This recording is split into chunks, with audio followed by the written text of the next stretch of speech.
5 fakta Timnas Indonesia yang jarang diketahui. Timnas Indonesia, sebuah nama yang selalu membangkitkan kebanggaan dan harapan bagi bangsa ini. Tapi, tahukah kamu beberapa fakta menarik di balik perjalanan tim ini? Berikut adalah 5 fakta Timnas Indonesia yang mungkin belum banyak diketahui. Fakta pertama, Indonesia adalah negara Asia pertama yang tampil di Piala Dunia. Tapi bukan Timnas Indonesia yang kita kenal sekarang. Pada 1938, Indonesia yang masih bernama Hindia Belanda ikut serta di Piala Dunia Prancis. Meskipun banyak yang meragukan status tim ini, FIFA akhirnya mengakui Indonesia sebagai tim Asia pertama yang berlaga di Piala Dunia, sebuah pencapaian sejarah yang patut dibanggakan. Fakta kedua, Indonesia pernah menolak untuk bertanding demi alasan kemanusiaan. Pada kualifikasi Piala Dunia 1958, Timnas Indonesia bersama Sudan dan Mesir memutuskan untuk tidak bertanding melawan Israel karena alasan politik dan kemanusiaan yang berhubungan dengan Palestina. Keputusan ini membuat Israel harus melalui jalur lain untuk lolos ke babak berikutnya, meskipun akhirnya gagal ke Piala Dunia.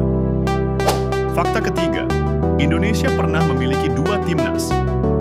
Ini bukan kisah fiksi, melainkan kenyataan. Karena dualisme PSSI yang terjadi pada tahun 2012, Indonesia terpecah menjadi 2 kubu yang saling bertanding, bahkan di ajang internasional.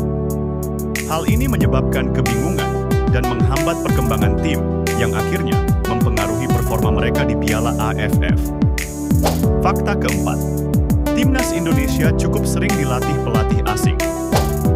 Sejak 1938 hingga saat ini, sudah ada 23 pelatih asing yang menangani Timnas Indonesia, dengan Belanda sebagai negara yang paling banyak mengirimkan pelatih ke Indonesia. Ada juga 16 pelatih lokal, namun banyak yang merasa pelatih asing memberikan pengaruh besar dalam perkembangan tim. Fakta kelima, Timnas Indonesia belum pernah menjadi juara Piala AFF. Sejak turnamen ini dimulai pada 1996, Timnas Indonesia berhasil mencapai 5 final, namun sayangnya selalu gagal merebut gelar juara. Bahkan, 4 kali Timnas Indonesia harus tersingkir di babak grup. Sebuah pencapaian yang cukup membuat frustasi, tapi juga tak menyurutkan semangat para supporter untuk terus mendukung. Bagaimana dengan masa depan Timnas Indonesia? Akankah Indonesia akhirnya mencetak sejarah baru dan meraih gelar juara? Mari kita saksikan bersama, karena kisah Timnas Indonesia belum berakhir.